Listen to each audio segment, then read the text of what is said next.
Shalom peuple de Dieu, bienvenue à vous tous qui nous regardez, bienvenue donc à cette tranche spéciale de 2 semaines de réveil à Ramafull Gospel Church. Je reçois pour vous l'apôtre Narcisse Magila qui est le visionnaire, le berger de cette grande église de Pretoria. Bonsoir apôtre. Oui, bonsoir Vanessa, bonsoir. Très ravi de vous avoir sur ce plateau spécial. Merci beaucoup, merci, le plaisir est partagé. En tout cas, nous entrons déjà dans les vifs de questions.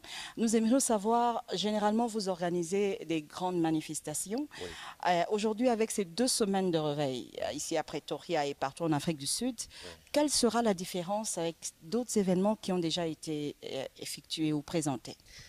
En fait, pour aller tout droit au but, je dirais que ce ne sont pas les orateurs ou même le nom qu'on donne à nos activités qui font la différence d'une activité. En fait, c'est ce qui fait la différence d'une activité et ce qui fera aussi la différence par rapport à cette activité comparativement aux activités précédentes, c'est la révélation de Dieu. La révélation de Dieu pour la saison. En fait, la révélation de Dieu que le Seigneur nous apporte dans chaque saison où nous organisons une activité, c'est la chose qui fait la différence. Ce qui fait qu'on peut garder le même nom, on peut garder le même orateur, mais en fait, la révélation de Dieu ou la pensée de Dieu pour cette saison-là, c'est ce qui fait la différence. Donc, comme on est en train de recevoir une nouvelle pensée de Dieu dans cette saison, même si ce sont les mêmes orateurs, même si c'est de la même église, mais comme la révélation vient dans cette saison, elle change l'atmosphère, elle change tout. Donc la différence par rapport aux autres, c'est la pensée de Dieu pour la saison. Exactement. Alors, nous avons le thème, le cœur de Dieu et l'église de Dieu. Oui. Un thème assez mystérieux, n'est-ce pas? Permettez à tous ceux qui nous regardent de comprendre, si vous pouvez vous étaler en quelques lignes pour expliquer en fait ce thème. Oui, le cœur de Dieu et l'église de Dieu. Je commencerai par le cœur de Dieu. En fait, il est très important que les enfants de Dieu connaissent quelles sont les priorités ou quelles sont les choses qui sont en priorité dans le cœur de Dieu. En fait, la connaissance du cœur de Dieu, c'est simplement la connaissance des choses qui mouvent le cœur de Dieu. Wow. Quelles sont les choses qui bougent Dieu? Quelles sont les choses qui font que quand Dieu est sur son trône et un événement se passe sur la terre, son cœur est réjoui. En fait, nous voulons exposer les choses qui peuvent pousser les enfants de Dieu à réjouir le cœur de Dieu. Vous voyez, pour un peu essayer de colorer cette pensée, je prends le verset où Dieu parle de David, dans Actes des Apôtres, je crois le chapitre 13, verset 22. Il est en train de dire, j'ai trouvé David, l'homme selon mon cœur. Et puis, le verset continue en disant, il accomplira tous les désirs de mon cœur. C'est-à-dire que nous avons remarqué que dans le temps de la fin, les chrétiens veulent plus les choses qui réjouissent leur cœur. Ils veulent que Dieu fasse des choses qui réjouissent leur cœur. Mais nous avons peu de gens qui sont à la recherche des choses qui réjouissent le cœur de Dieu. C'est pourquoi nous voulons exposer le cœur de Dieu, que les gens connaissent le cœur de Dieu. Qu'est-ce que je peux faire qui peut réjouir le cœur de Dieu? Et dès l'instant où Dieu est réjoui, tous les désirs de ton cœur peuvent être réjouis. Parce que la Bible dit que fais de l'Éternel tes délices, il te donnera ce que ton cœur désire.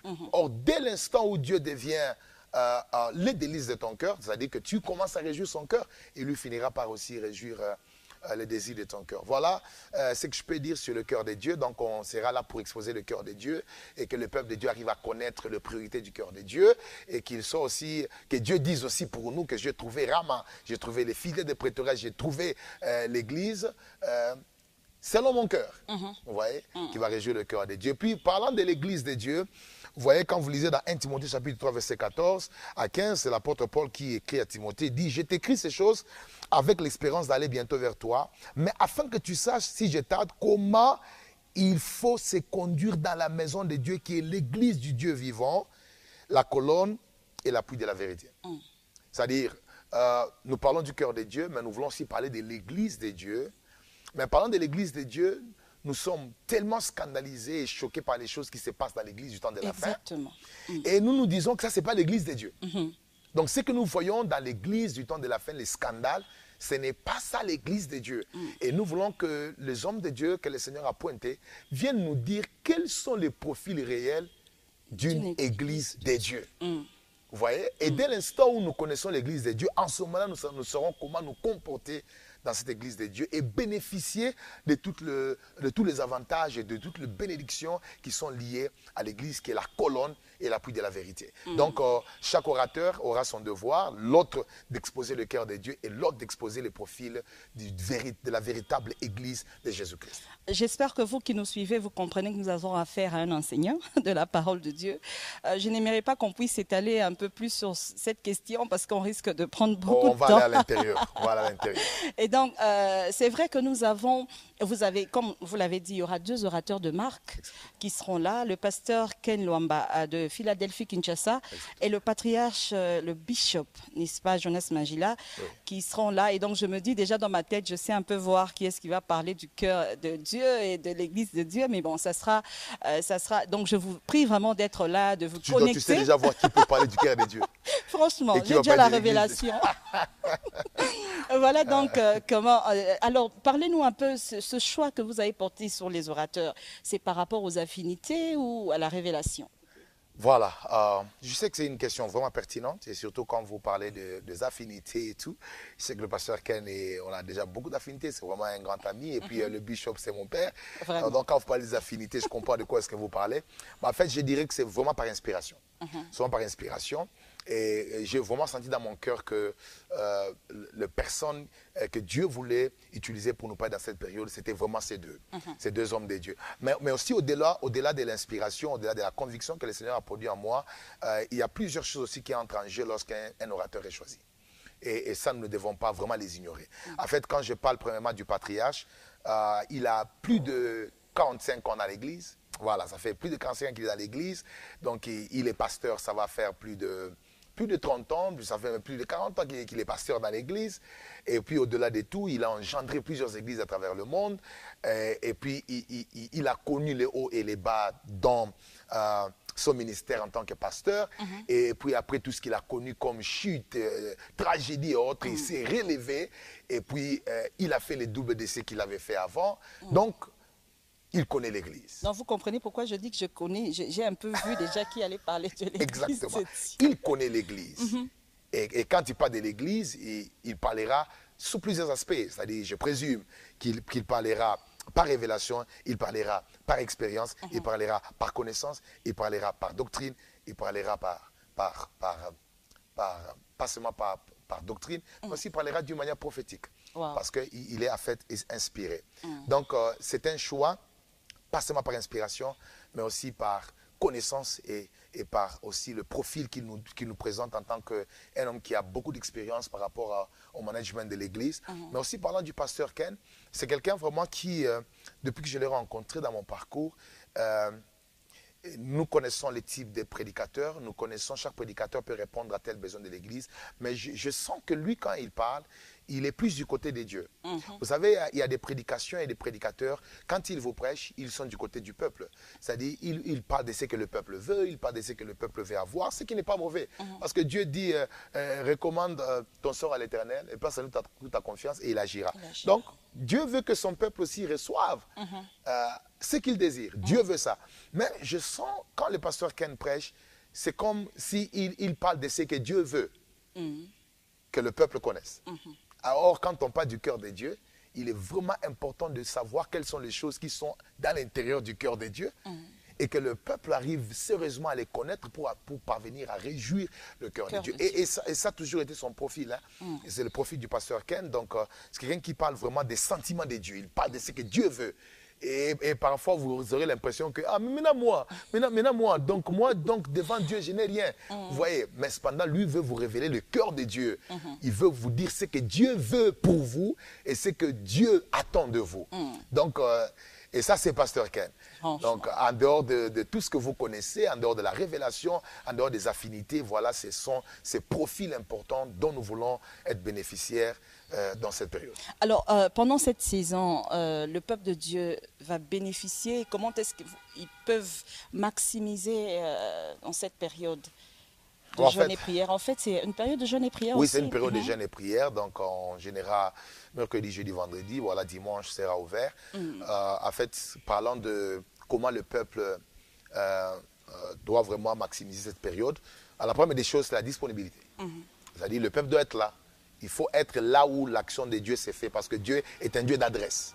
Donc, nous invitons chacun d'entre nous ou ceux qui nous suivent pendant ce temps à ne pas rater ces moments parce que ça sera un moment de gloire. Et votre présence est la première clé pour accéder à cette saison de visitation. Et puis, deuxièmement, la réceptivité. La réceptivité, c'est-à-dire il faut être là pour recevoir. Il faut avoir un esprit sensible. Et puis, la troisième des choses, la soif. La soif. Avoir soif de Dieu, avoir soif de la parole, avoir soif de rencontrer le Seigneur. Et je crois que ce sont les éléments importants. Et pour finir, la foi. La foi. Croire que cette parole qui est annoncée change ma vie. Cette parole qui est annoncée est le pain quotidien de cette saison que le Seigneur veut me donner pour le changement de ma vie. La réceptivité est très importante. Alors, comment est-ce que seront repartis les orateurs, les heures et tout ça? Comment est-ce que ça se présente le programme? Voilà, donc nous commençons le travail demain. On aura 2 semaines, donc nous parlons d'une période de 2 semaines, pas pour dire qu'on sera là tous les jours pendant 2 semaines, mais c'est une période de 2 semaines où, voilà, la première semaine qui commence déjà demain, mercredi, jeudi et vendredi, de 18h à 20h30. Et cette semaine, nous commençons avec le pasteur Ken Luamba, qui est déjà au milieu de nous. C'est lui qui commence, donc il prêche mercredi, jeudi, vendredi. Et en week-end, samedi, il va parler aux couples et aussi aux grands jeunes qui aspirent au mariage. Et puis dimanche, ce sera la clôture, comme nous avons 2 cultes. Voilà, le premier qui commence à 8h et le second qui commence à 10h30. Voilà, donc c'est ça le programme. Et puis la semaine prochaine, à partir de mercredi encore, jeudi, vendredi jusqu'à dimanche, ça sera le patriarche, Jonas Magila, qui viendra clôturer. Et enfin, ça sera la fin de ces 2 semaines de réveil. Donc le programme est du 12 mai au 23. Exactement. Alors, on est presque à la fin, on atterrit déjà. Alors, pasteur, il y a quand même des gens qui sont découragés en ce moment avec tout ce qui se passe autour d'eux. Il y a une personne, un frère ou une sœur qui nous regarde, qui a besoin d'une parole d'encouragement. Vous pouvez leur donner cette parole et qui va peut-être les booster à être là, à venir répondre à ce programme de 2 semaines qui sera, personnellement, je le crois, un programme très, très fructueux, un programme qui va encore nous booster, nous emmener encore très, très loin avec le Seigneur. Alors, à vous la parole. Voilà, je voudrais dire à un bien-aimé qui passe un moment très difficile, je voudrais que tu saches que la présence des événements malheureux dans ta vie qui se sont répétés, en fait, n'a pas le pouvoir d'annuler la nouveauté de Dieu, d'annuler la visitation de Dieu dans ta vie. Donc, il ne faudrait pas que parce que tu as essayé plusieurs fois et que tu as été dans des prières qui n'ont pas donné des fruits escomptés et que tu te dises que voilà, Dieu n'agit plus. Je voudrais que tu saches que cette saison est totalement différente de toutes les saisons précédentes de ta vie. Et Dieu est sur le point de te restaurer, de te renouveler. Viens avec la foi, viens avec la réceptivité, viens avec la soif et Dieu ne manquera pas de te visiter.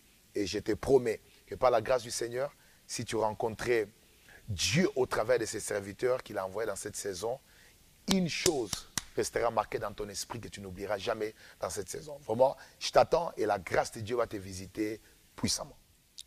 Merci à vous tous qui nous avez regardés. Nous avons reçu sur ce plateau l'apôtre Narcisse Magila, qui est le berger de l'église Rama Full Gospel Church Pretoria, qui est mon père spirituel et ça a été très très compliqué pour moi de l'avoir sur ce plateau en même temps et jouer mon rôle. Merci également à cette grande équipe qui nous a accompagnés, HV Corp, c'est ça en anglais, comprenez, en même temps et tout cela se passe.